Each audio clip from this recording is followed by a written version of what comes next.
Andy, you're awesome. All right. Love you.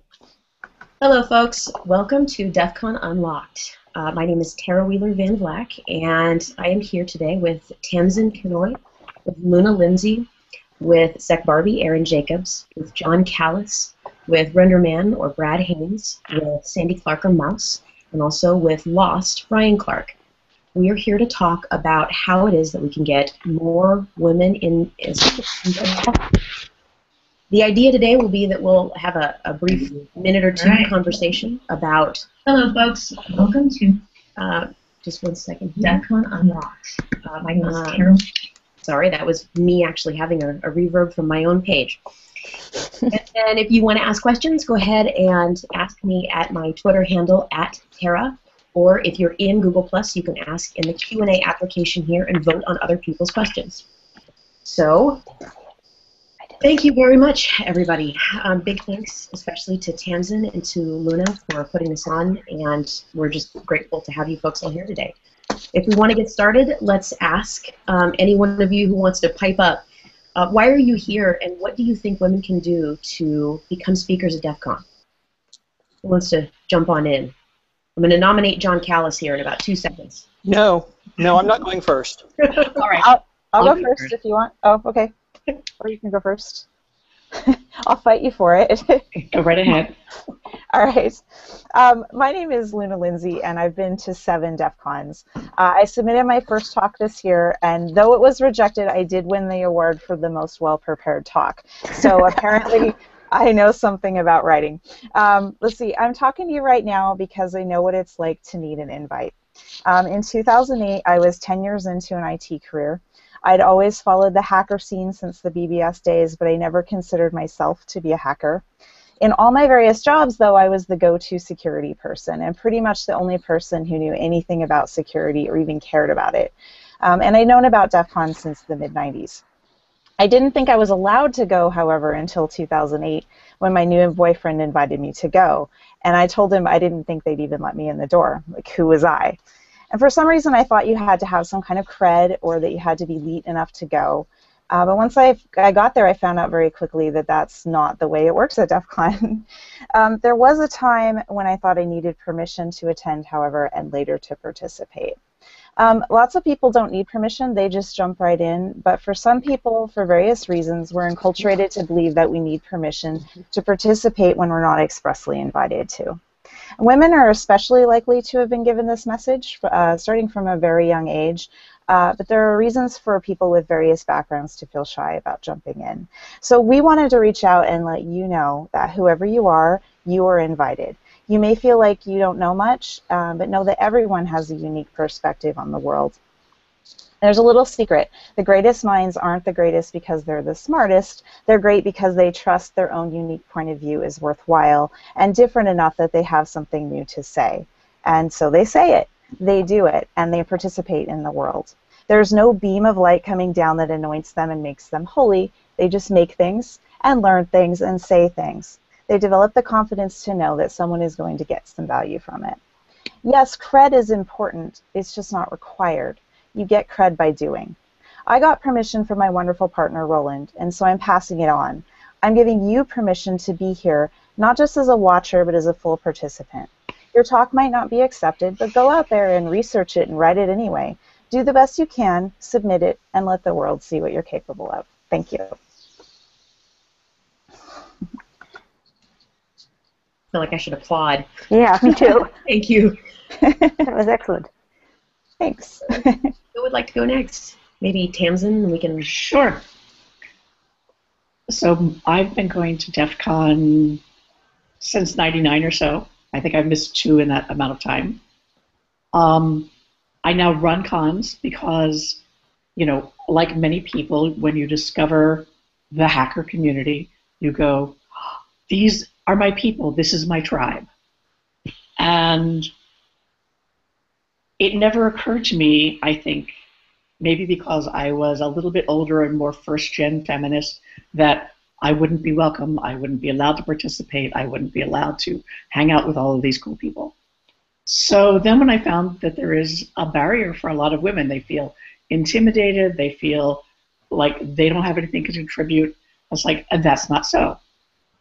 So one of the cons that I'm involved with is ShmooCon, and we have specifically a goal that we want to encourage and promote more first-time speakers. Many of these people will be women because we're asking for the initial, please come and give your first talk here. Help us get you into the thing. And I think the one point I will have everybody go away with here is it's not just Defcon. There are your local hacker space, your local 404 space, your local ISSA security meeting, your local con or start a con. I've been talking with John about this, and it's the old joke of how do you get to Carnegie Hall? Practice, practice, practice. And it's like, maybe you don't want to aim for Defcon right away. TorCon, Sector, ShmooCon, DerbyCon, SkydogCon, on and on and on. There are all these other places. And if you want some pointers, we can help people get that too. But it's like, take the first step and get out there with something that you know and want to tell other people about. That was amazing. Yeah. All right, I can't shut up. So I'm just going to go ahead and yell at you guys for a minute because I think what Tamsin said was amazing. And to get my speaking out of the way, I wanted to say that, speaking at con, I've spoken at many, many cons from RSA to B-sides all over the place. And guess what? I'm not the greatest speaker in the world, but I'll tell you one thing is that I'm a whole lot better of a speaker than I was the first time I ever got on stage to speak. And so if you have good content, and I think that's really my driver for being a part of this, is that I think a lot of people, not just females, but females especially, have really, really good content. And they're just a little timid to get it out there. I mean, females, just the way that we're, our genetic makeup, I guess, is just that we tend to shy away and be polite in a lot of, scenarios. So, I've met some people at Defcon over the years, and I guess polite wouldn't be the word you'd necessarily use for those females, but, believe it or not, compared to a lot, they are. And Defcon isn't really a very intimidating con once you go, and definitely once you meet a few of the people around. I went to 4 Defcon before anybody talked to me, ever. And I'll never forget the one person who first talked to me.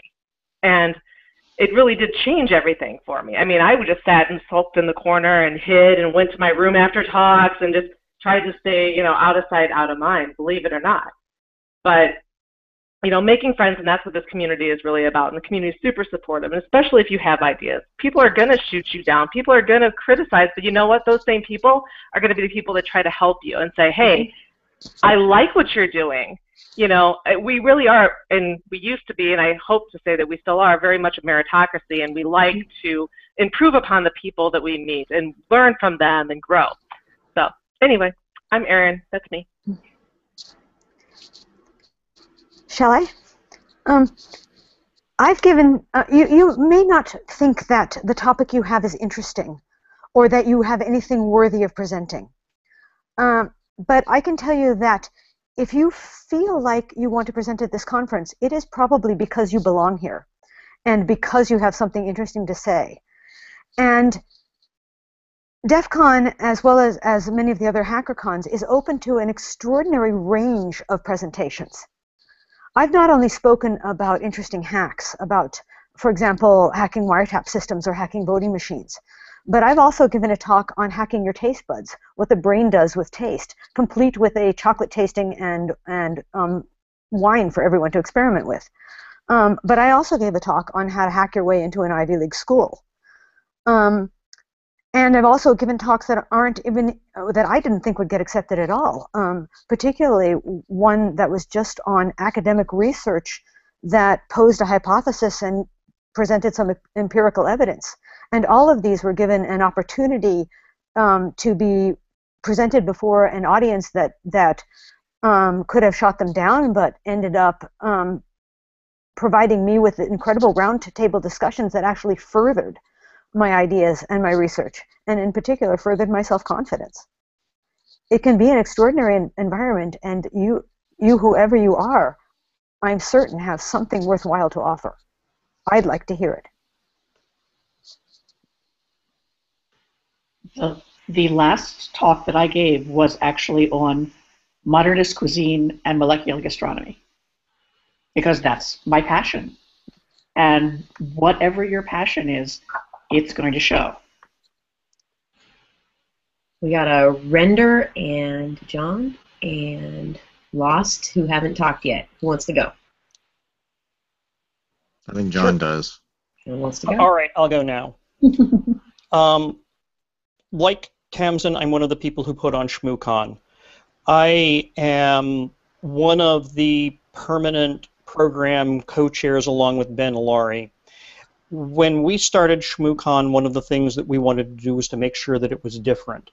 And everybody who's putting things on now is in fact wanting to have a different flavor of what they do.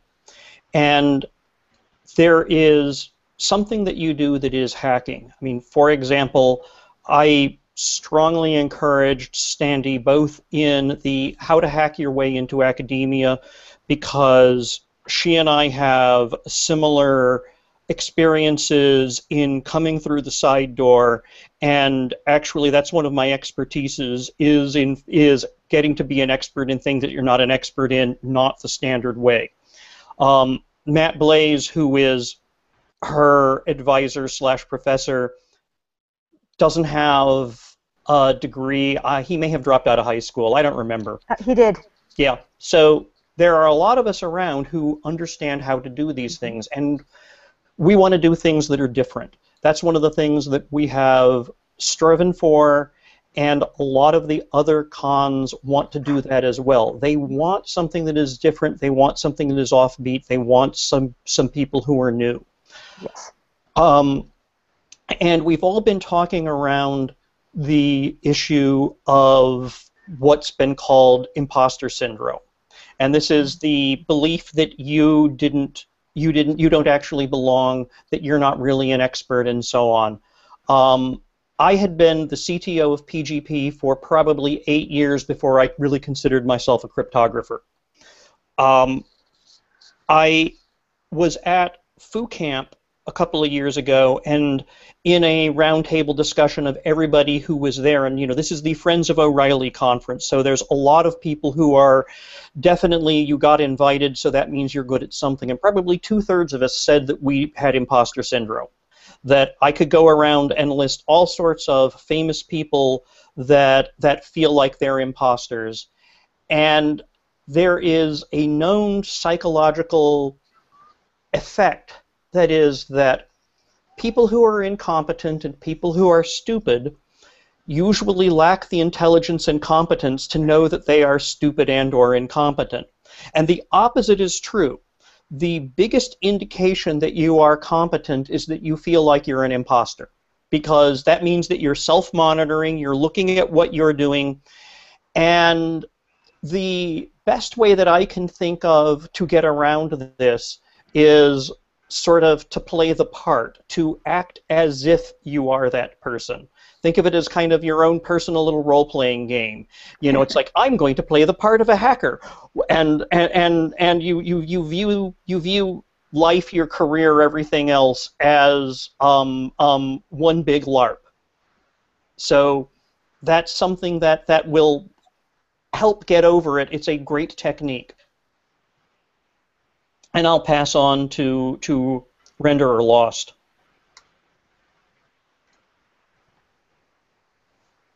Okay, I guess I'll go here. So, my name's Renderman. Been going to Defcon since Defcon 7. I've been to every one of them. It's weird being considered an old-timer there. Done conferences all around the world with a lot of these people that are with us today, and have some very good memories about doing some very interesting things overseas. For me, when I look at speakers and what's on a slate, I don't care who you are. I don't care gender, race, creed, color, anything like that. All it is just show me something cool, because that's why I go to conferences. I want to see something cool. and there's no measure for that. If you think it's cool enough that you want to share it, that's a good enough reason to put in a paper. And you look at something like Defcon that gets like 800 submissions, and there's only 100-odd speaking slots. Yeah, there's going to be some rejections, but I've been speaking for Defcon the last 7-8 years. I've actually lost track of how many I've done, and this year I got rejected. I just didn't have a good idea. In the past, I've done talks that I didn't think would get accepted, and that they were. I did want a zombie-themed survival talk, basically as to how hackers could be useful in disasters, framing it around a zombie apocalypse. But I do what interests me, and quite frankly, if other people find it interesting too, great. If not, well, it's an hour out of their life. Not a huge deal. It's not as scary as you think. I mean, outside of the looking at the community from the outside tends to be, scary people, freaky hair, all this stuff. I'm sitting here with I don't have it up right now, but I'm sitting here with a mohawk because I raised $500 for the EFF. Get this, every one of the people who had a mohawk at Defcon had donated money to charity for this. Most people don't see that. I look at the community as a family. I am a big proponent of hackers are my family. There's the family that you are born into, the blood relations that you're stuck with. There's not much you can do about that except deal with some awkward Thanksgiving dinners. But the ones you choose because they're the ones you want to spend your time with. They're the ones that you call brother, sister, sometimes crazy uncle. But it's amazing. I fully encourage anyone that has never been to a Defcon to look past the outside veneer of what it looks like, and actually just talk to people. I mean, you can walk up to pretty much anybody. And that's one thing I loved about this community is that the heroes are accessible. They're regular people like us, that you can have a conversation with a person, it took me years to figure out that, John was involved with VGP. I didn't know. He's just this cool guy I met at ShmooCon and, hung out and chatted, and suddenly it's like, oh, great, I've been using your stuff for years. We don't, we tend to check the egos at the door, because anybody that does have ego tends not to last very long. And quite frankly, anybody comes up to me and says, hey, I know your work, it's my first con, I'm like, well, what do you want to know? Let me show you around, give them the grand tour of things, as it were. And I seriously think we just need to get some more people in there, because there's so many good ideas out there that, just die a quiet little death in a corner because somebody doesn't feel it's worth it. I mean, put it out there. Let people decide that first. But at the very least, that idea is out there. It's not, abandoned on a shelf somewhere. So, that's my bit. You get to go. Lost. I don't want to take a whole lot of time because I don't want to take time away from you guys. I feel kind of weird talking in this sense. I spoke at Defcon 5 times this year, and we keep talking about the imposter syndrome and everything else, and about getting involved and doing stuff. And for those of you who are not aware, there is a second half to everything that I do, and her name is Ellen. And I met her through Defcon. And I can't tell you how different my life would be if I had pushed through, gone to Defcon by myself. I didn't know anybody. But she's way more amazing than I am. She just doesn't like to have a public face. And here I am, receiving accolades all the time for things that are done in conjunction with her. And so I try to give her as much recognition as she will allow. But so don't think when you see things at Defcon that what you're seeing is truly the face of what you're seeing. A lot of times you're seeing a front, for various reasons. The same was true with a very good friend of mine, Zach. For those of you who don't know, Zach Franken, who was involved with Defcon, he was always very private about his involvement. There's a lot of people like that.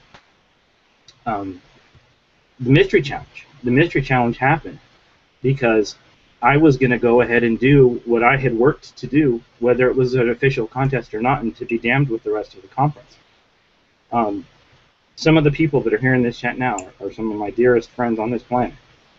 And I would encourage anyone that has any reservations about doing stuff like this, go talk to Sandy. Go talk to Sandy, seek her out. Because she's one of the most impressive people you'll ever meet. And she will give you the confidence to move forward in things. I'm really glad that you guys put this together because I was scared. I was nervous at my first Defcon, and now I practically help run the show. But I still feel like that imposter. I still feel like I'm the outsider, and I'm by myself. And I'm flattered and complimented every year for things that it's just dorky stuff that I do, and it's just who I am. And I'm still amazed every year at the resourcefulness of not the stuff that I've done, but the things that I see people picking up and running forward with the things that I've put out in the public space. And I think Ellen actually just drove up. I might be able to get her to say hi on camera. So. Yeah, I don't think anyone's an island in this community. I think we're all, we're better, as a community working together, bouncing ideas off each other. Two people could have two different pieces of the puzzle, and that working together is what makes things great. And to give you an example of the family isn't static; it is dynamic, and it grows with every new person that joins us. This year at Defcon, I got introduced to two people who didn't consider themselves hackers. They were there because someone had brought them. One was a neuroscientist, and we got into a fascinating discussion. And I have now given her her handle is now Neuron, so if you see posts from Neuron, you'll recognize her. But did you know that the brain might have error correction codes?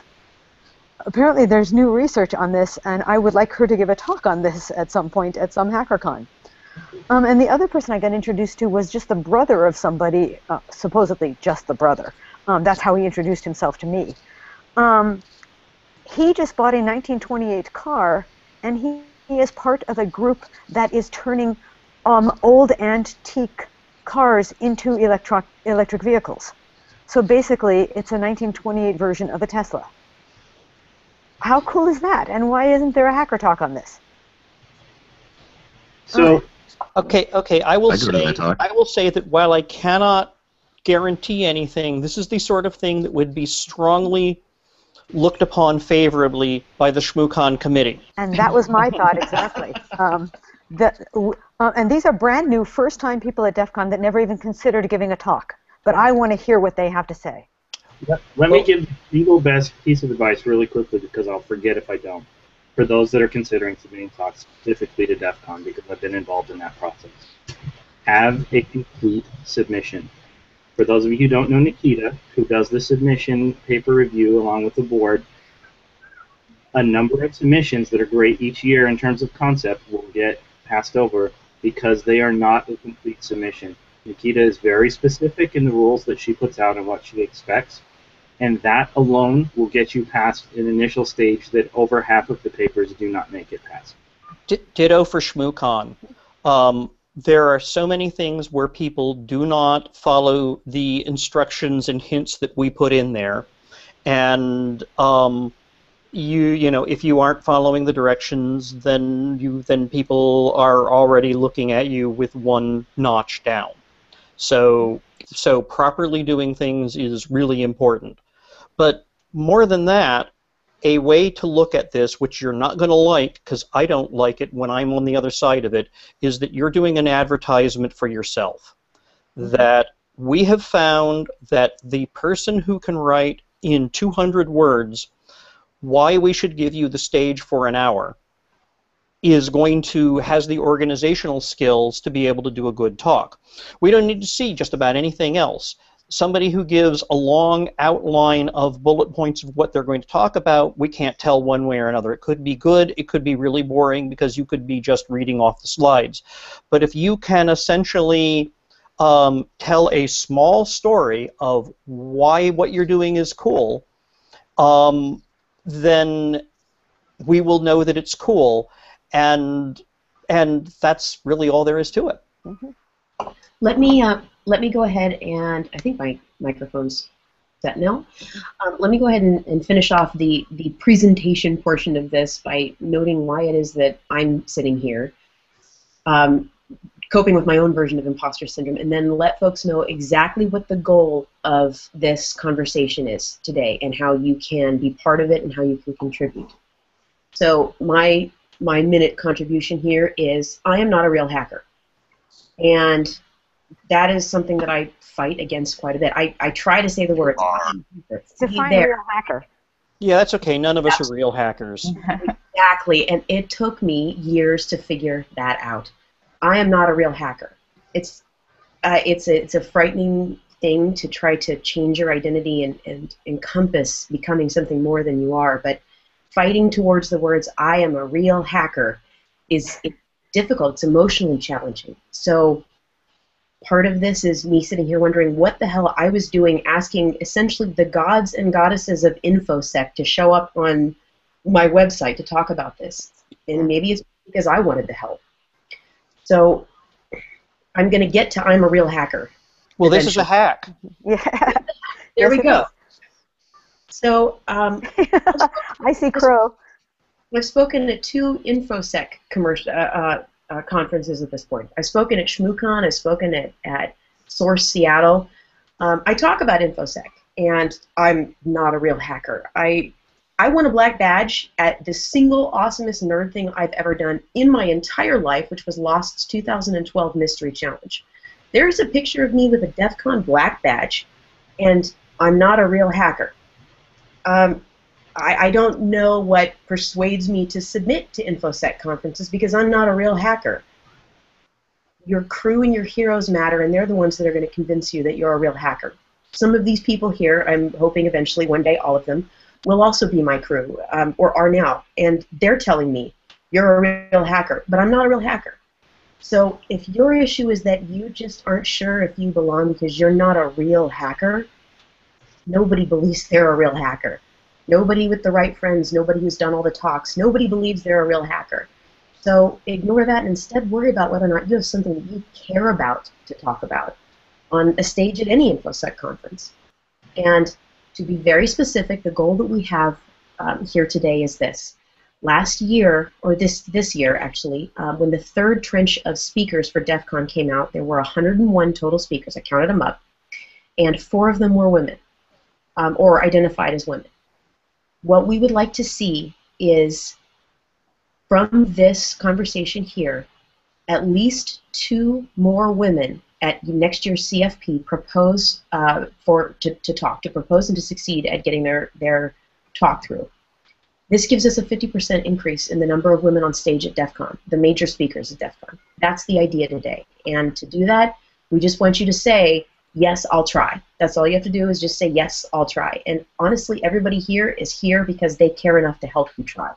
And you know, submit to other places. No, really, submit to other places. You don't have to do. DEFCON is a silly place. It's like Camelot. So this basically at this point, this means anybody who's watching, and I see, I can count a couple dozen viewers right at this moment, and I have no idea how many are watching on YouTube or on other channels, but what you can do to ask questions of any single person here, and I'm sure all of them will jump in, no one here is shy, to answer your questions. So please ask questions, and you can again ask any extra questions you can't figure out on the Google Plus application at my Twitter account, which is on my little bar right there, TARAH. Ask questions and we'll answer them. I've got a few here already that people have emailed, so we can get started. Have any of you folks gotten, this is the people sharing the Hangout with me, have any of you gotten any questions that you know you want to answer right off the bat for anybody? That just the general questions you're always asked. Go for it. Let's open it up. One I got asked, because this year was the first year it had actually been rejected from DEFCON. the CFP, not the whole con, was, what's it like? For me, okay, new experience. No, there was very constructive criticism in there. I, didn't. It was a very last minute thing I put together. I, could have done better, but given the time and everything else, fine. But constructive criticism. They were asking questions. It was all meant to actually vet things, and they were trying. It wasn't this big public shaming or anything like that. It wasn't this ego crush or anything like that, because there's other conferences. There's I admit it wasn't my best foot forward. Again, there's 800 other talks. I would hope that if I'm putting in a half-assed one, that somebody with their full ass is getting in there and presenting their great idea. And that said, there's other conferences that you can do. You don't always have to do Defcon. And in addition to the standard talks, there are lightning talks, sky talks, talks you can give in the villages. Heck, the hardware hacking village came from me giving an impromptu talk in the contest area many years ago, because I didn't even have a forum, and I didn't think anybody would be interested in listening to what I had to say.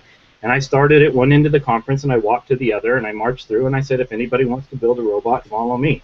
And by the time we got to the conference area, I had a trail of people behind me, and it turned into an impromptu talk right there on the floor.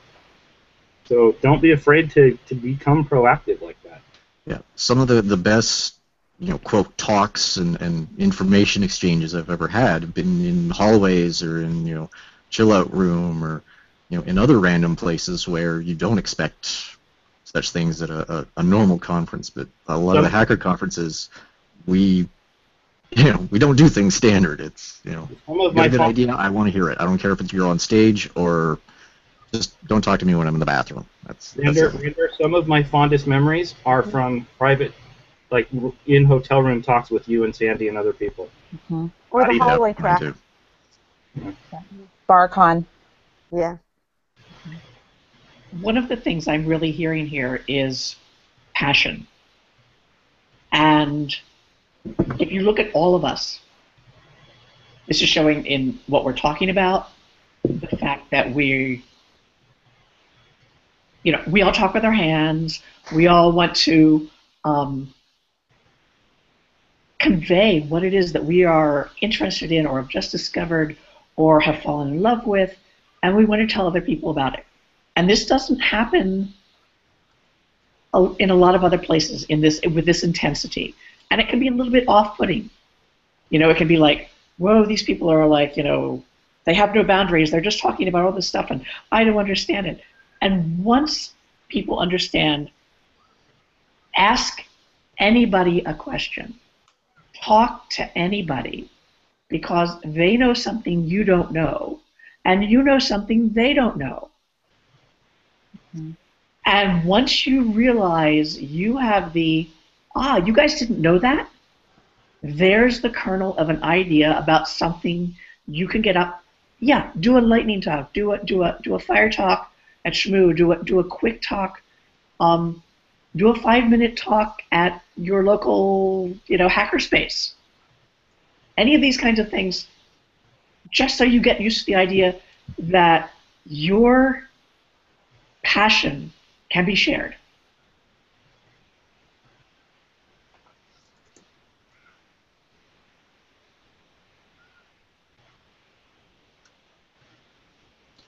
Yeah, I would fully agree with Tamsin there that getting out there and just,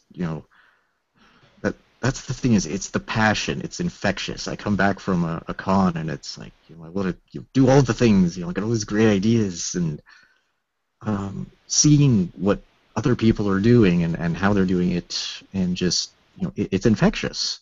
I'm not talking about the con crowd that we typically can end up with, but you see the same thing in people that are really passionate about fixing up cars. Like Sandy mentioned that guys putting a modern electric car drivetrain into a 1920s vehicle.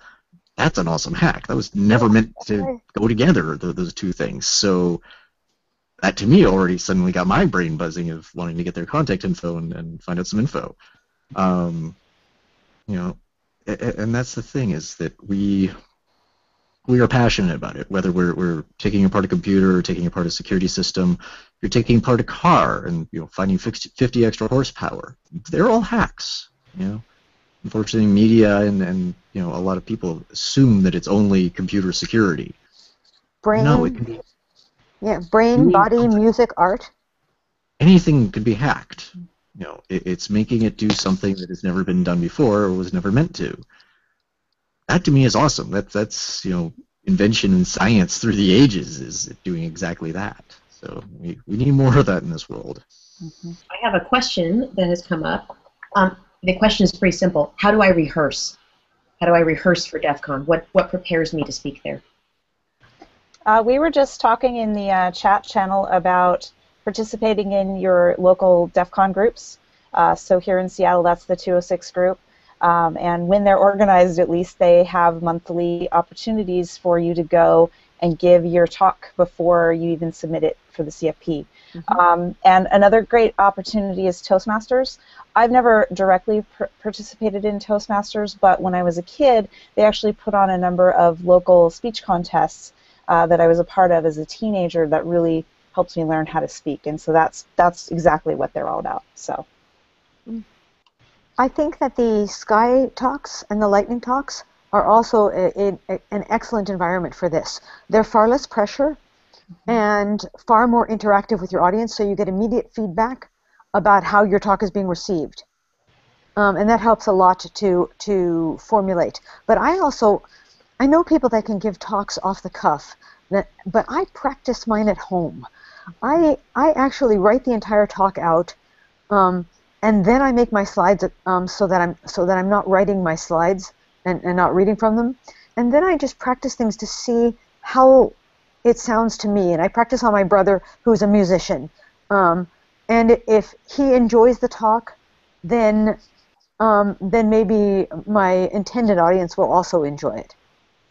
I would say also grab anybody who's around. I practice mine with Tamsin. I grab people at work.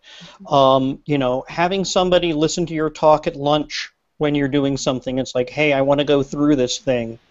And it doesn't even have to be a one-for-one live rehearsal. It can be where you stop and you then say, and here's where I would do blah, blah, blah, or rewind a little bit. But it is genuinely, how do I get to Carnegie Hall? Practice, practice, practice. I think that's... Go ahead. Go ahead, Lost. No, go ahead. I didn't mean to cut you off. Oh, no. I was just going to say I really like what John said as far as the practice, practice, practice. But another really key component that I've seen, even when I've seen Black Hat talks, is that not everybody's a super fantastic speaker, but if their content is solid, even if they get frazzled on stage, audience is actually very forgiving. They care about the content, like Renderman said, show me something cool. If you're showing them something cool, whether it's, food hacking down to, reversing, people are going to listen. So I think that's kind of important to keep in mind. I think the other part of practicing is making sure your demos work. Demonstration is a nightmare. Number one rule of live demos at DEF CON is live demos at DEF CON. Is don't? Yeah, always have a backup. So live demos work 50% of the time at DEF CON, right? Yeah. So kind of an alternate way of looking at practicing, don't practice your talk. Find somebody who doesn't understand what it is that you're going to talk about and teach it to them. The process of teaching will make it become more internalized for you. You will also be getting immediate feedback to see how certain phrases and things are accepted, as well as flow. And a confession I have to make, and see if you can figure it out. Many of the talks that I've given in the past have had zero preparation ahead of time because of all the time constraints that I have at con. And so don't be afraid to, if that's your style, as long as you have good content, you can, if that's how you are, present that way. But what you shouldn't do, no matter what, is you should not get up on stage and read slides to people, which is what a lot of people fall back on as their default presentation because they're nervous. My advice would be, if you do have slides, and I've given talks with no slides at all, cut down the text on your slides, because first of all, the more text you have, people are going to focus on reading the text and not listening to what you have to say. The slides should be merely reminders for you and maybe something visually interesting to keep you in pace and flow of where you're going. Yes. Don't recite your talk in text. Your slides should be the reminders and the outline. Mm-hmm. Or funny, sarcastic pictures. Yes. Those of you who want to research how strategically to do what Loss is talking about, if you guys don't know who Edward Tufte is, this is the guy that you want to be talking about and reading and looking up his work. This guy right here, and you'll see it, envisioning information and the visual display of quantitative information. Those are excellent resources to do some research on how to do what Loss is telling you to do. And if you ever get the opportunity to take one of his one-day courses, do it. I've done it, and it was absolutely incredible. Tara, you're still muted. Yeah. There, we have another question, and it's tackling one of the tougher issues that has to do with why we're sitting here specifically encouraging women to propose CFPs to Defcon and not just proposing everybody who's cool to propose talks to Defcon. The question was, and there's a lot behind it, how many women proportionally applied to CFP this year?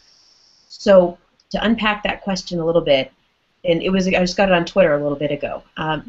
The question involves basically, are women being discriminated against in the CFP process, or is it just that no women apply? And I talked to Nikita as well in the middle of the CFP, and it's my belief and understanding that basically it ends up working out a proportional acceptance of women based on the number of proposals that are submitted. So the reason that we're doing this is because you don't fix DEFCON from the outside. You fix it from the inside because you're part of the community and you want to see it succeed. So let's have you guys talk about why it is that you're specifically encouraging women, even though we understand that we want everybody cool to apply. Why are we here talking about women? May I respond to that? Because I was part of the DEFCON diversity panel this year. And a very interesting statistic most people might not know is that traditionally DEFCON has had a history of 28% female speakers. And that's been pretty consistent. DEFCON is absolutely gender blind in their acceptance. And the interesting thing about that statistic is that the rest of the world doesn't have that kind of participation from females, which means that not only are there a bunch of extraordinary women hackers out there, but many of them do feel confident submitting. But there's still a unusual portion of females that are weighted down by the feeling that it has to be perfect before they will submit. And that is not the case. It simply has to be an interesting talk. And that's really key. I know that for ShmooCon, we have about those same statistics. The number of women who submit is approximately the same percentage, within, margin of error of people who actually end up talking. So we'll have about 30% women are submitting, and we have about 30% women, and the same statistics for anybody who hasn't ever spoken before.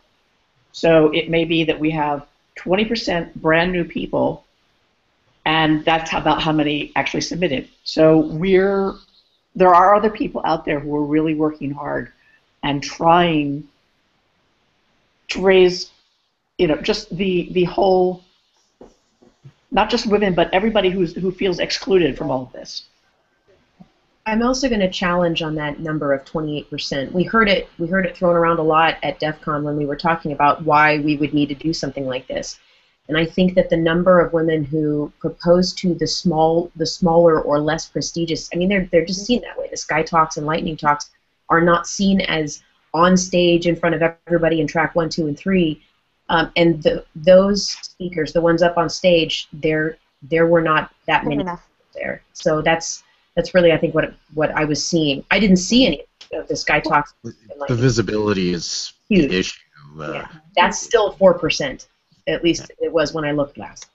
And I'd just like to add that without those role models standing up on stage, That's one reason we're doing this outreach, one of many reasons. Without seeing representation of me standing on a stage, I'm not going to think, oh, I could be standing up there on that stage. I'm going to think, oh, if I was a guy, I could be standing up there. It's not a conscious mechanism. It's very subconscious, but that does happen. So, yeah.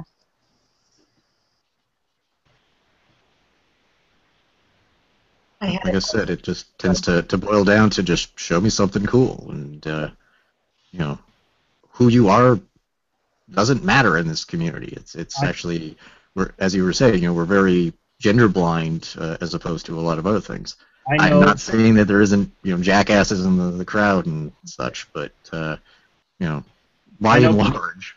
I know personally many of the people that are on the review panel, and I know that many of them don't even look at the name on the submission when they pull them down from our internal server. They just look at the content, and that goes back to my have a complete submission comment. And if you've ever had a concern, heck, be a hacker, put a gender-neutral name on there if it's a concern of yours. I've considered submitting talks under a female name just to see what would happen. There's a hack. Losty? That's awesome. Lostet. I just honestly think there would be more if we had more submissions. And my question is, and I am not in a position to comment on this, which is why I'm trying to remain quiet for this part of the panel. I don't understand why there are not more women putting submissions in. I don't understand why. I mean, I see that it's happening because I can see the numbers, but I don't know why that's the case. And that's the real problem, I think, that we need to identify or at least try to address. It is a very complex issue. As I alluded to earlier, there is an enculturation for women in general. It's one reason why a lot of women don't even get into tech in the first place, because as a little kid, they're told all their life, don't do that, do this instead. Those of us like me who said, screw that, I'm going to do what I want to do, I love computers, I'm going to do that, we were still enculturated to be shy, to, again, as Mouse said, to be perfect, that respectability politics, that I have to be better than anyone else before anyone will listen to me. Those are just a couple of the factors that go on. And even those jackasses, even if there's just a tiny percentage of them at DEF CON, we women are going to bump into them. And, you know, every single DEF CON, I've got at least one or two stories that directly happened to me that made me feel very uncomfortable. And then I hear stories happening to other women as well. And it is a very different experience for a woman attending DEF CON, even though most of you guys are awesome. And most of you guys are very nice and accepting, and you listen to us and respect our intelligence. It just takes one or two guys at a DEF CON not respecting our intelligence to make us feel differently about ourselves. I'm sorry, I wanted to jump on this really quick because I liked a lot of where it was going, but kind of going back to why I kind of sulked around in the corners and in the shadows for my first few DEF CONs. You know, I said it in the chat earlier today. I don't have green hair. I don't have a mohawk.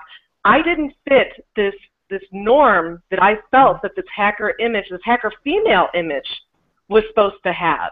You know, I was Sec Barbie, and I was the most opposite end of the spectrum of what all this you know, black shirt norm is. Thank you very much in the chat. You know, and so I think that's why, even though I don't want this to be solely about females, I do want a lot of more cool submissions. I want all the introverted, scared little snowflakes that are out there to submit really awesome things this year and get inspired. But I also want the females that are around, or whoever identifies as being a female, that don't have a mohawk, that don't wear, you know, kilts or feel the need to have, you know, whatever they want to have. I mean, I'm all for individualism, but I'm also all for individualism. You don't have to fit any kind of size, shape, or form to speak at DEF CON. Rant off. Yeah, I think you hit something good there, that who or what is enforcing that stereotype? You know, is it media? Is it I think a lot of it comes from outside community. I think it's that media perception of, you know, we should all have green hair and mohawks and stuff like that. You know, the black T-shirts and stuff. I mean, there is some commonality in the stereotype. I mean, you know, any stereotype does seem to have some sort of basis, you know, some sort of root. But as you say, it's individualism. Kilts are just comfy. I like wearing them. So Yes, but you don't have to be a nonconformist. You can be different. you can be different like everyone else. Right? Some of the culture is not coming from outside the community. It's coming from within the community, because one of the questions that I got is, do I have to do shots even though I don't want to? Mm-hmm. I mean, having 5 guys jump up on stage with you, interrupt your talk, and then make you drink alcohol when there's that kind of pressure in front of you to be like everybody else is a pretty big deal, and that's culture that's coming from the inside. Well, let me comment on that, Tara. Me too. Yeah. For those of you who are not aware, I don't drink. I have never drank. I don't drink on stage. Mm-hmm. When I spoke and they tried to give me shots, I don't take them.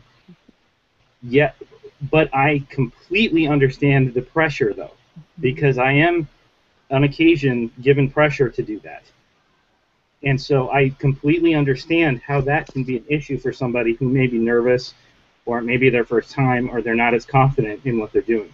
And I do believe that that's an issue, and it's something that has been addressed internally and gets talked about every year. So I can tell you there are some of us that are trying to fight that fight. And I can tell you that I have also never been forced to drink when I didn't want to, because I'm not going to do that.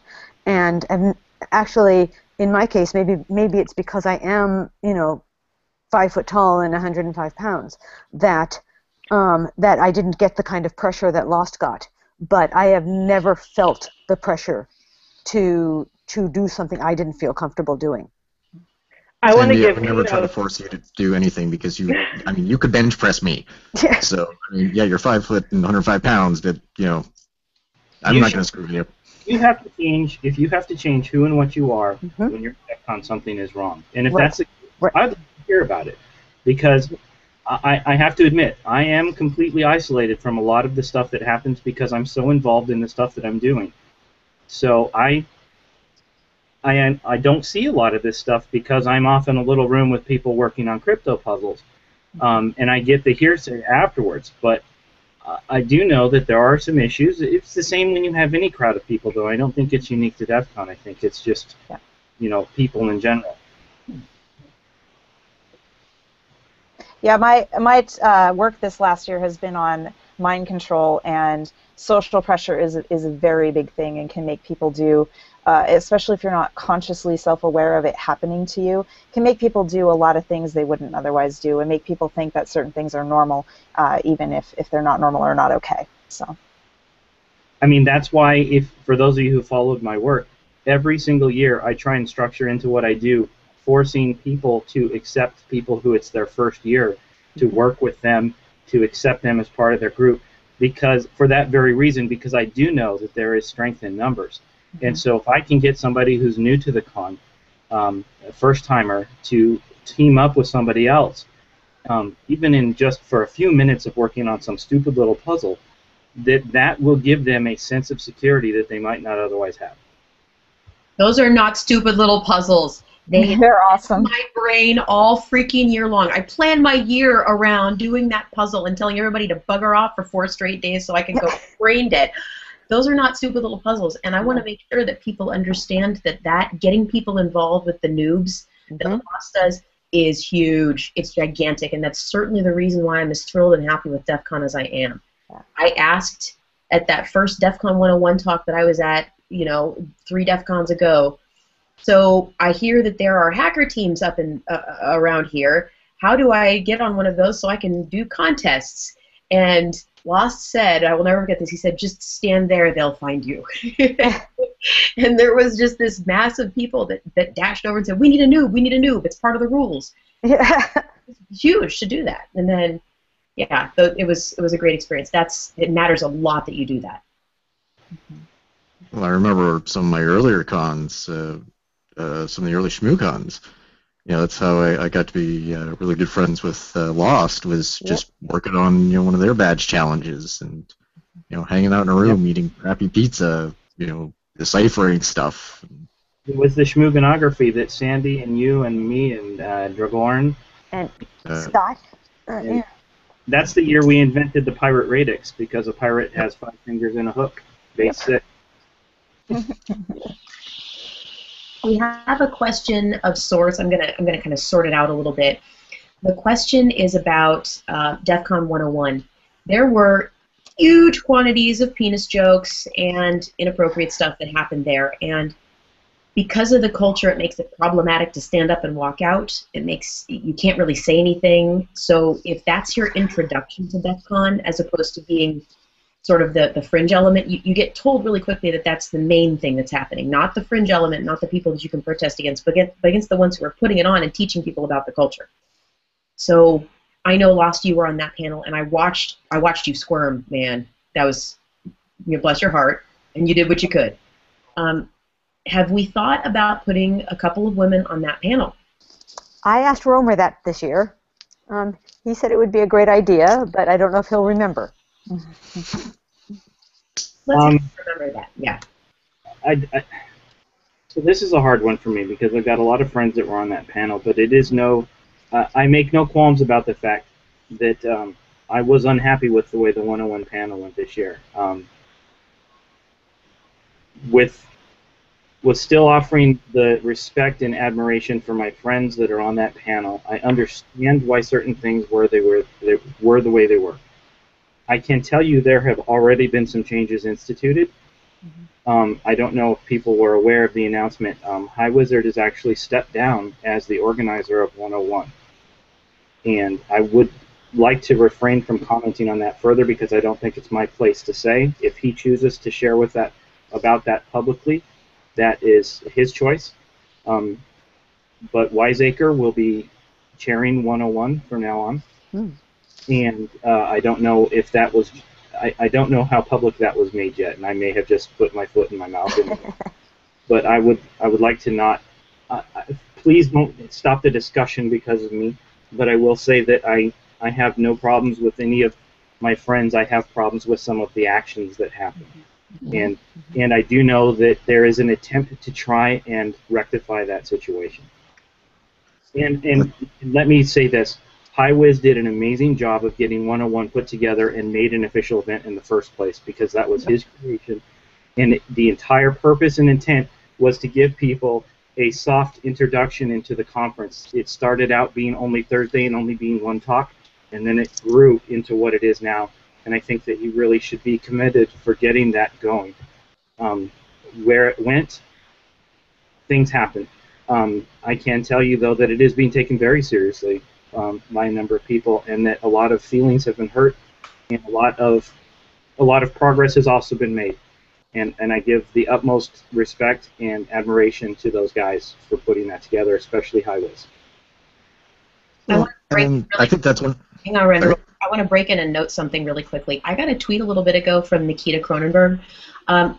We invited her to do this, and we were concerned about whether or not it would appear that she was promoting women inappropriately, and she was going to think about that. Well, it seems like we got our wires crossed, and she may end up joining us if she possibly can. I would certainly invite her to. I just tweeted at her. Please do so. Nikita, if you're watching this, it's t@theterra.com. Just send me an email or a GChat invite, and I will add you right this bloody second if you want to join. Okay, go forth. Sorry. So what I was going to say is that also shows how, to what Lost was saying, though, is that, okay, so there was an issue, but, we're grown up enough to address it, speak to each other respectfully and say, hey, I like you as a person, but, such and such wasn't cool or, anything like that. I mean, it doesn't always have to be, loud, childish, or violent. I mean, there's been times where I really wish DEF CON would do something like ShmooCon does and have, shmoo balls or something you can hurl at somebody that says something you don't like. I mean, I've had the joke I usually use is at DEF CON, when you're giving your talk, you're probably going to have a whiskey bottle whipped at you. If the talk's good, it's full. If, if the talk's bad, it's empty. So it's nice to see that at least we've got some of those internal controls and can deal with it.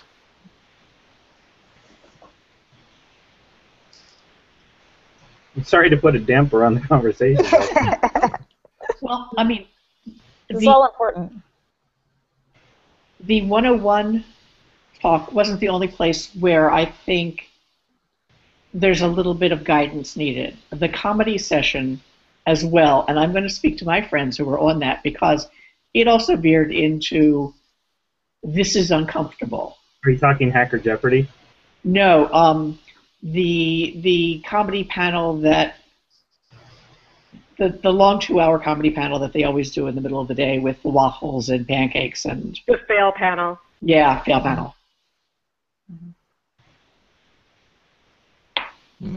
I've heard that this may be the last year for that. Just and that's being one of the reasons. Yeah. Well, everything runs its length, and it's hard to do. And comedy, I understand, is transgressive by nature, but yeah. Honestly, though, it's not that. I hear a lot of comments about Defcon specifically because of the size, and it's not the same con. And you're right, it's not the same con. You can't have the same feel at a con that has a couple hundred people that has 16,000 plus people. It's ridiculous to assume so. But don't. I'd just like people to know that I see a lot of hours and a lot of effort put in by folks who are really trying to remedy these issues. And some of it is people in the right places aren't aware. Some of it is communication. And I've heard a number of times certain things are done this way because it's tradition, which I don't agree with. But, that's what's going to happen when you have something that grows like Defcon has. And that's also why most of us go to cons like ShmooCon and these other cons as well, because you get a different type of experience at each one of these. Yeah, and I think, too, a lot of people just... Sorry, Luna? Oh, yeah, I just want to add, having been... my first couple of DEF CONs were still the Wild West days. It was still at the Riv. It was still very Wild West. There was pranks going on everywhere. You would just walk past and a prank was happening. And I very much love that spirit of DEF CON, and I never want to see that go away. I never want to see it become a completely corporate con. On the other hand, if it is something that is actually harming people or suppressing them or oppressing them or making them feel uncomfortable in a way where they feel like they can't speak up against something that's happening, that's where I think the line ought to be drawn. I totally agree. And to echo that, I was on that one-on-one panel, and those guys are my friends, and I was uncomfortable being on that panel. Mm-hmm. Yeah, if we want this to be a family and we want it to be welcoming, we need to make sure that we're welcoming to everyone, not just someone who can pass a test or not someone who has a tough skin or a thick skin, not someone who's a firebrand. It's like if a lot of women are saying, I'm not comfortable at DEF CON or I'm not comfortable with this type of situation I run into at DEF CON, that's a pretty good sign that that person doesn't really feel like it's family, like they're being protected. So. Yeah, I think a lot of... some of it may be that the complaints and issues aren't getting to the people that can affect the change. That it's like don't want to make a scene, and all that kind of stuff that people just won't pipe up when they see stuff like this. I for a couple of years have written up lengthy essays about if I was in charge of DEF CON, here's what I would change, kind of thing. Just a long list of things, and some of it was that there was some of that corporate advertising creeping in, and I'm like, okay, we need to push that back. But other things like, it's for a number of years, it was the same people every year. And I was part of that, I was part of that problem. I wanted to see new people come in. Wrote this essay, put it out there on the forums, ended up chatting with DT about a bunch of it, and I've noticed a number of things that I mentioned, for whether it was me or something already planned, have changed, that they're willing to adapt and take that criticism. But like with a lot of hacks, it's a case of, okay, well, you found the problem, you got to help with the solution. Because DEFCON is what you make it. So if you're not contributing to the solution, well, there's, we need your help is essentially what it's come down to. And I'd like to give some huge kudos to DEF CON. I go to a lot of different cons in different types of spaces, and DEF CON generally tends to handle the controversies that do come up really, really well. Comparing them to, say, PAX, the video game con here in Seattle, where they have not handled controversy very well, there have been issues over the years that I have just emailed Nikita. Nikita's great because she's a woman and she's a goon. I don't feel like I'm going to be laughed at if I send something to her. I feel comfortable reaching out to her. And she said, I'll take care of it. And the next year it wasn't a problem. It just quietly gets taken care of as opposed to PAX where they're like, oh, that's not a problem, very vocally saying it's not a problem. So I got to give some thumbs up. I think DEF CON does handle these issues fairly well when they do actually get brought to the attention of the goons. And Nikita is amazing, by the way, for those of you who don't know her. She is. She puts in more hours of work than darn near anybody. Yep. One of the things I wanted to say, I hope my microphone's working again, but one of the things I wanted to say in regards to DEF CON and family is that I've never really felt DEF CON is necessarily a family, so to speak, whereas I do feel ShmooCon is. I do feel DerbyCon is, but I think it's because of size. You know, like we were talking, size and scale. My first few DEF CONs, my first one was at Alexis Park when it was small, and that's when I got to know people. It's just a big monster now, and I think that they do it very well for how large of a monster it is, and I'm still convinced that people found out that there's a big hacker party in the desert and have nothing to do with what we do and just come to get stupid. But, you know, as far as incidents, yeah, I've had the buddy line now for 2 years and have done a really poor job of getting the word out about it, but we haven't heard of any major incidents for the last 2 years, and I think that's outstanding, and that a lot of applause needs to be given to the DEF CON staff and DEF CON goons for however they're, you know, handling some of these issues as they're coming up to make them non-issues. Sorry to be DEF CON centric about it, but I definitely wanted to give the kudos where it was due. Talking about the family thing, I view the whole thing as fractals. DEF CON is a zoomed out version. When you zoom in, you get down into ShmooCon and you get down into the others. It's self-reflexive. You have the family unit, quote unquote, and as you grow back out, and like I have my own little internal family at DEF CON, like Sandy and Render.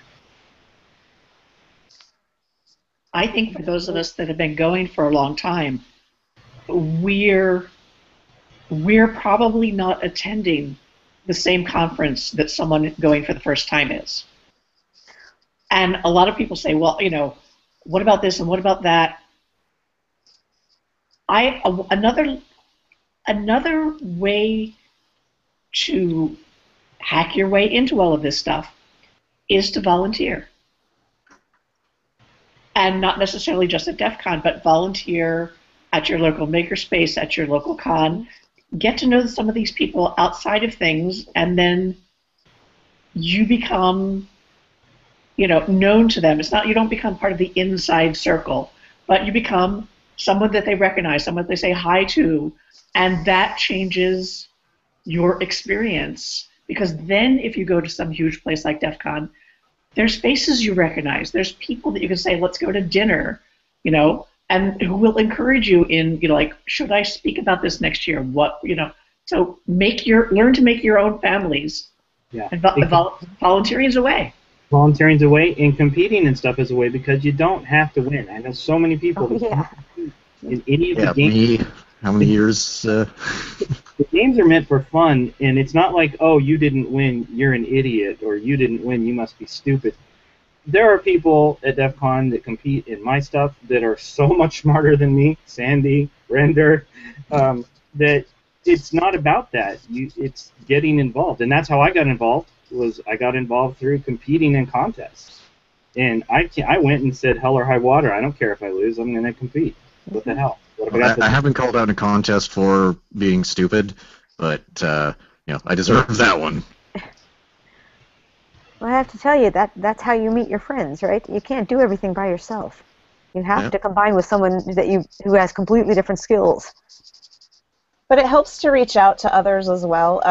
I was just saying in the comments that some people have social anxiety, and I think if you're the kind of person who's likely to go to a HackerCon, you probably have social, you know, there's a higher chance that you would have social anxiety. You know, a lot of us were bullied in school, a lot of us are not neurotypical, and there are reasons for that. And so if you're someone who is more comfortable talking to people, try to reach out to newbies and try to talk to them and include them in groups.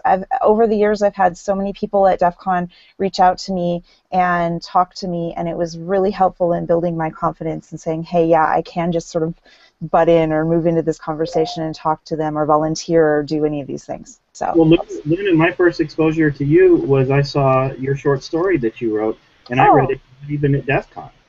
And like, that's just another example of a way to get involved. Yes. I mean, your writing is good, and and it didn't matter, where it came from. It was a good story.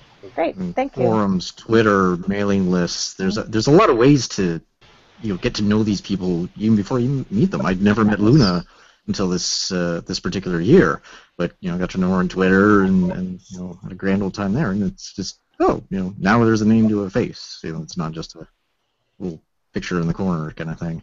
Yes. And I mean, for years we were running the forum meet at Defcon just because you got to know these people by a nickname, but you never had a name to a face. So it was always this weird thing of, oh, yeah, here's this person I've known for years, but I don't know them from anybody else if they're standing in front of me. So it's kind of this funny situation.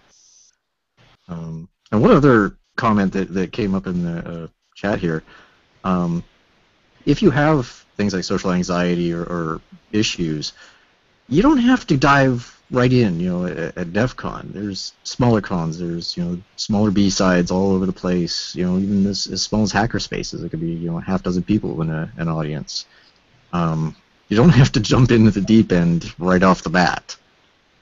Emily Brown asked a question specifically about how you're talking about not jumping in off the deep end, and she was noting that lightning talks in NYC involved getting pulled out to another panel at Vegas 2.0. So the idea of starting small, not getting on the big stage, but going for Sky Talks and Lightning Talks seems to be a great way to practice for people. Okay.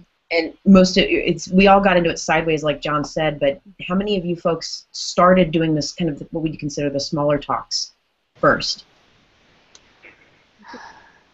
My first talk was Hope. In 2002, so it was probably jumping in a little bit head first, but ShmooCon is where I really felt I refined my presentation skills and kind of found my groove and really worked out. Mine too, because my first talks were at Hope, but they were part of group or panel presentations. My first solo presentation was ShmooCon, which I think starts a lot of people. I've spoken to a lot of people who gave their first solo talk at ShmooCon. It seems to be a very supportive environment. You don't want to know where I did it first. You can't leave us hanging like that. Yeah, really. I know. Deaconess. I have no idea what that is. Yeah. See?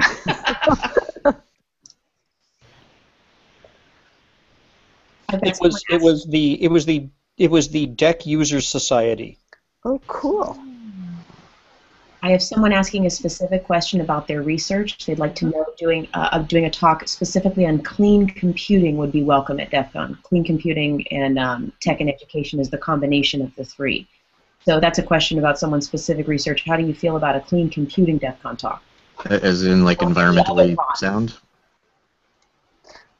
Absolutely. I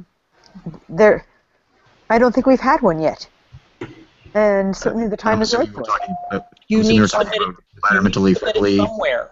I mean, really, that's a great thing. Submit it somewhere. Particularly since there's been so many news reports on leftover machinery just lying in dumps or polluting or being shipped overseas, basically destroying these people's lives. And so there's definitely room for this talk.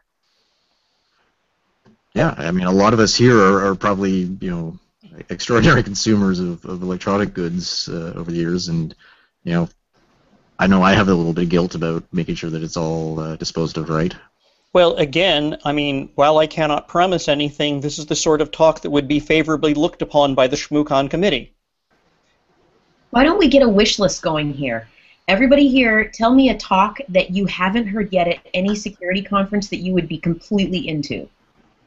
But, well, the thing is, I wouldn't have thought to say clean computing, and the minute it was said, I thought, absolutely, please do that, that's wonderful.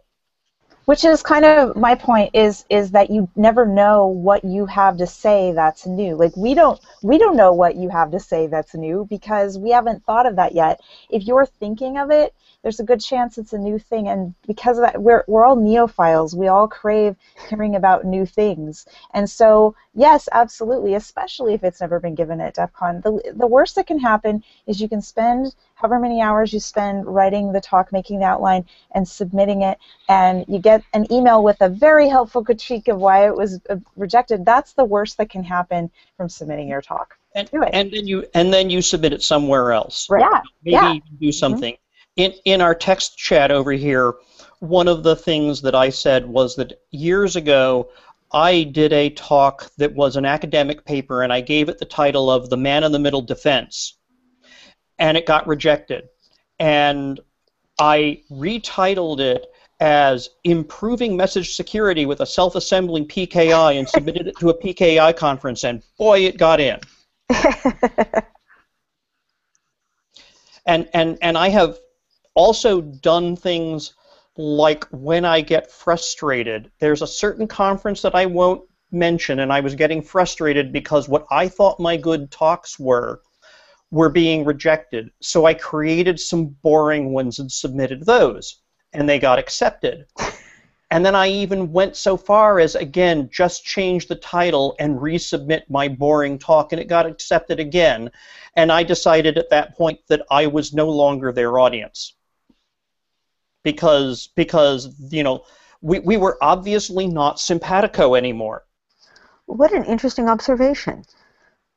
Yes, so DEF CON may not be the right audience for this talk, or ShmooCon might not be the right audience, or TourCon might not be the right audience, or Derby, or Nauticon, but there is a sufficient number, and they're all different enough that you will find the place where it fits.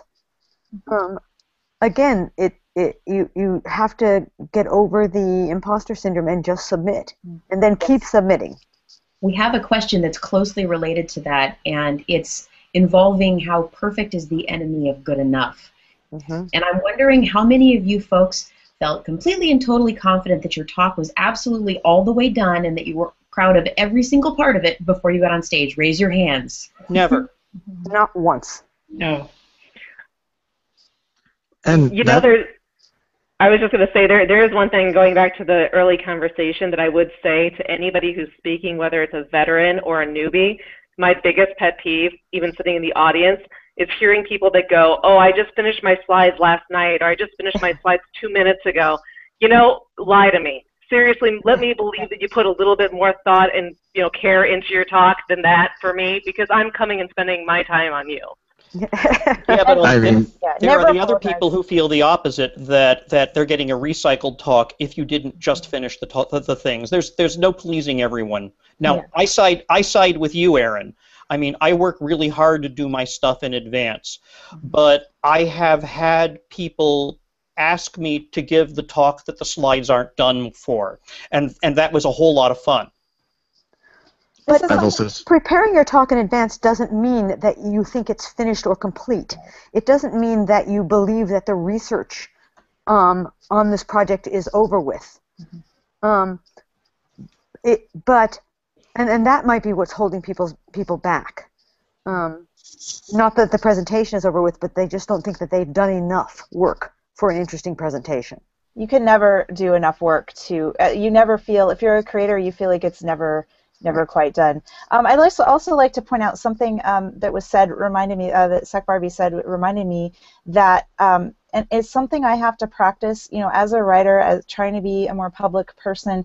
It's a rule that, and even in my IT career, it's a rule that I've set for myself that a lot of women are taught to do from a young age, and that is to apologize for everyone, for every little thing that you do.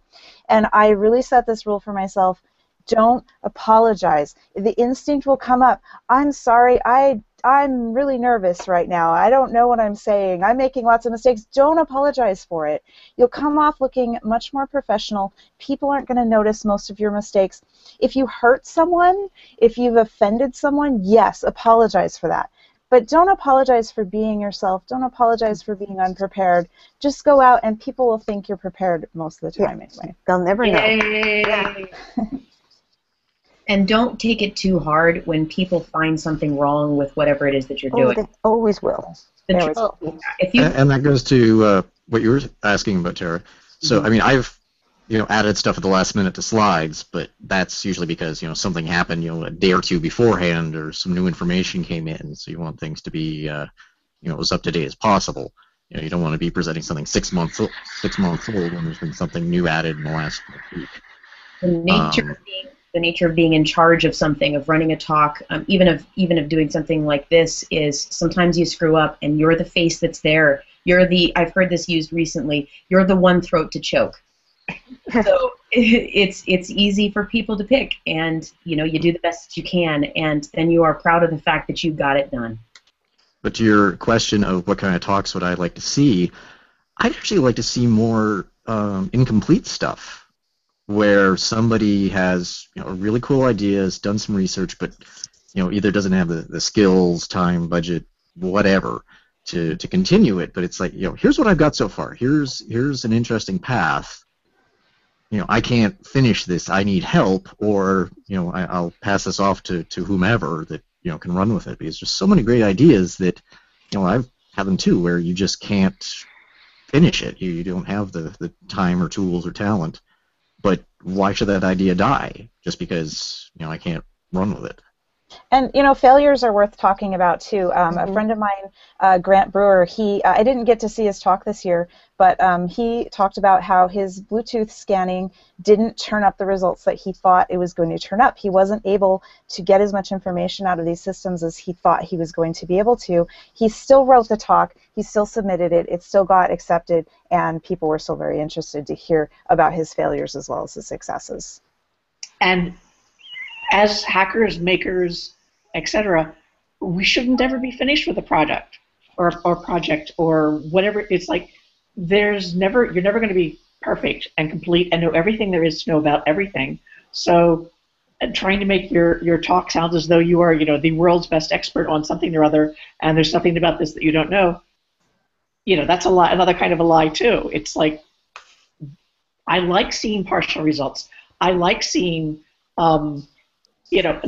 failures, mistakes. There was a funny panel a few years ago that Bruce Potter did on trying to destroy disk drives, and it was hysterical. And they all failed. I mean, all the ways he was thinking of destroying, they all failed. Yeah, it was a great talk because it was all about we tried this and it didn't work, and we tried this and it didn't work, and we tried this and it didn't work.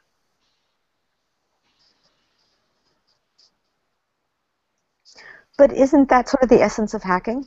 Yes, because absolutely. nothing you try is going to work the first time unless you're extremely lucky. Well, a hacker is someone who makes furniture with an axe. Or I think it's a golf reference in there too somewhere. Makes furniture with a golf axe? What are some of the other conferences with their topic areas and what you think of as their kind of their purview that you would encourage people to propose to, not just DEF CON? Can we start naming some of them and talking about what they do and who people should be encouraged to apply to them? Just today, the CFP went out for TourCon. Yep. Do TourCon. TourCon is fun. There's pretty much a HackerCon every weekend of the year at this point. Right. Nauticon is kind of an artsy hardware and interesting idea, but not a security HackCon. DarbyCon, SkydogCon.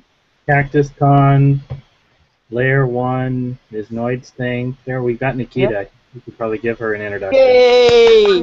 Welcome! Oh, hooray! I'm gonna introduce her right now. Nikita Cronenberg is the person who runs the CFP for DEF CON, and this is one of those examples of times when someone fails. I failed here, and we reached out to Nikita when we first started this to say, would you like to be part of this? And I think that this is on me.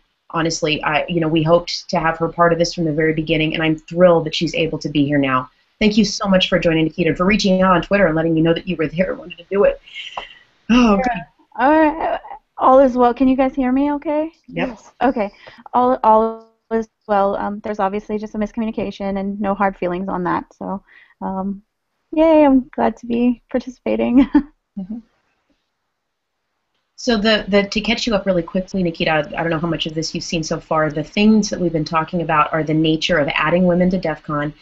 The big question I would think that a lot of people would want to know from you specifically is the proportion of women who propose as opposed to the proportion who end up getting on stage.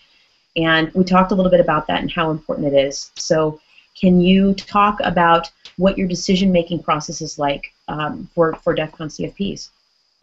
Well, that's a two-part question. The first part I can't really answer specifics to because I haven't done the numbers on that. But I know that this year a couple of people within the CFP board did count all of the submissions. And the number of women who submitted and the number of women who accepted was higher than the number of men who submitted and the men who were accepted. So there isn't any sort of bias there on women. I just want to get that, a record straight there. But the exact numbers I have not counted. I could provide them later and show, how many people overall submitted, how many were men, how many were women, and how many accepted and rejected. I could do that. I think most of the work was done by a couple of members on the review board already. So the second question was how do we what was that? How do we determine? What was the last part that you asked? It was about determining the number of women and how you determine who gets accepted and not accepted. As in, does anyone notice the gender of the people? No, hardly. No. Never. In fact, there's been gender confusion in plenty of other instances where a reviewer had thought a submitter was of a different gender. So, I mean, they never look at the names and go, that's a woman, or that's a man, or that's a transgender person, or we just don't do that. And in fact, most of the time, they skip straight to the abstract and then the outline, and that's kind of how they go. Oh, that's an interesting title. Let me go ahead and pull that one up, read it, and go on from there. There's in all the years that I've done CFP, gender has never come up as an issue. Now, lack of detailed quality outlines has, but yeah, that's all I can say on that. From the CFPs that I sit on ShmooCon and other places, that's the same thing. I almost never even look to see who the author of a talk is until I'm like, oh, this is really interesting and intriguing and cool, and so. Yes, and honestly, the author of the CFP is probably the last factor of the CFP that we look into, because we want to at that point go, okay, this is a really quality outline, this is a quality submission, this topic is interesting, we want this, but are they qualified enough to speak upon it? And then we'll look. Then we'll go, okay, I see that they've submitted these papers, they've published these CVs, like everything's all put together, and we go, okay, they're qualified enough, or they've spoken on something else. Let's pull up a YouTube video and see what else they've done. Are they a good speaker? And then we go from there. But yeah. So you mentioned a few minutes ago about possibly running the stats to see what the various percentages are, and I have mixed feelings about that, because I would rather that not be done so that it just simply wasn't. It's a non-issue in the decision anyway. I just wish it were just a non-issue, period. I could see that. I could see how you could feel that way. That definitely it draws additional attention to the gender divide. I could see that. I could see that as being an issue. Or providing more fodder for people to critique over. Yes. I'd be interested in seeing the numbers more from the aspect of how can we get women interested in STEM? How do we get women, that's what this talk has been all about. How do we get women comfortable with feeling like they belong at DEF CON enough to participate in giving a talk? That's generally, I think, where most of the divide does come from, is people self-rejecting. Yes. I'd like to see whether that's, track it over a couple of years. Is it improving or not? What can we as a community do to help women feel more like they're allowed to participate? All right, I'm going to jump in. Tara's been after me for doing this. I was talking to my HR person because I have been working very hard on improving the diversity of my team. And one of the things that I said to her, and she's not a technical person, I said that in security we have no idea, and particularly cryptography, we don't know what security is, we don't know what it is, but we have a model that is based upon something we call indistinguishability. So we say, well, if there were such a thing as a secure system, it would behave like this. And a lot of the theoretical work that gets done in security and crypto is talking about how something behaves indistinguishable from something that is secure. And similarly, if you can distinguish something from being secure, then it has a flaw, even if you don't know exactly what the flaw is. And in this particular case, we were talking about pay requirements and how you get people to be paid equally. And I said, I'm going to make up a system that is completely and utter gender blind. And that is that I will say, how much do you want to be paid? And then when you give me the number, I will say, that's great, I'll pay you that. Now it's a secret, but because you don't know that. We know that women will ask for less than men. And so despite the fact that I have this completely gender-blind system, it is indistinguishable from a sexist system because you can't tell the difference, because if you go and you look at the results, you're going to find that the women are being paid less than the men because the women ask for less, which means that this system has to be corrected in some way internally. And we may not know what it is, but we have a system that is indistinguishable from being sexist, even though we can externally go and look at it and say that it's not. A lot of what we're talking about is that we are saying in this acceptance process, we know that it is externally not sexist, and yet there is the belief among all of us through data or feelings or whatever that it's not. And so if we feel this way, we have to do something. If we believe that something that it's not producing the results that we want, we have to do something that fixes it. All right, let me ask everyone here, do you have a last sentence that you'd like to give people to give your perspective and to give them the last word of advice? Go out and do it. Start your project now. Think about what you're really interested in and something you're curious about. Go out, try to break something or make something work some way it wasn't supposed to work. And then by April, you'll be ready to write a CFP.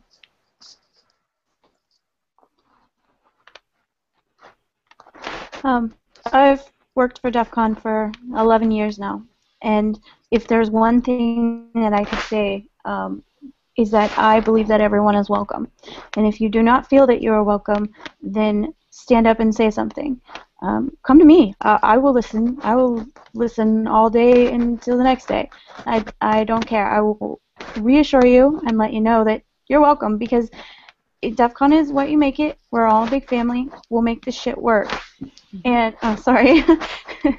And the minute that DEF CON becomes anything but that we want to know of meritocracy and equality, then I won't work for DEF CON anymore. I wouldn't be putting my my heart and soul into it. And if anybody feels otherwise, then you know, I will be there for you. So just send me an email. That's all you got to do.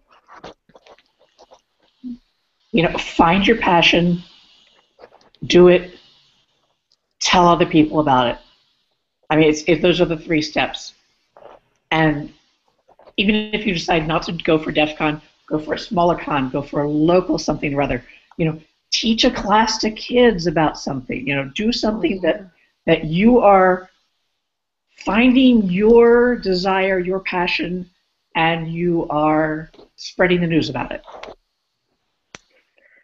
I would say try to fix something. Find something in your life or that you see and try to fix it. And you know what? Tell us how it didn't work. Tell us how it did work. I think that one of the most interesting things, going back a little bit in the conversation, is a lot of hacks are disclosed at Defcon, but some of the items I'd like to know the most is, what were they actually trying to do before they found that flaw? Because it was not going for that flaw. Yeah.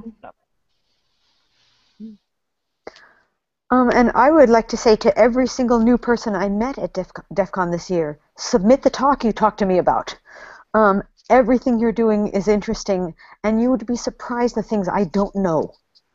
I want to know what you have to teach me. Everyone has something that they want to share. You have something to share, you're thinking about it, you're humming and hawing. Just ignore the audience. Just think about me. Show me something cool. I want to see what you've got to share. If other people happen to be around, great, but I want to see cool stuff. This is why I go to these things. This is why I love this community, is that in 3 or 4 days you see so much cool stuff that it's wonderful, and that's what drives me. So if you've got something to share, just make it a one-on-one thing. Just think of it that way. If that helps, great. So thanks again, Tara, for putting this together and inviting me. The only thing I would add is it's okay to be afraid or intimidated. It's not okay to not do something about it.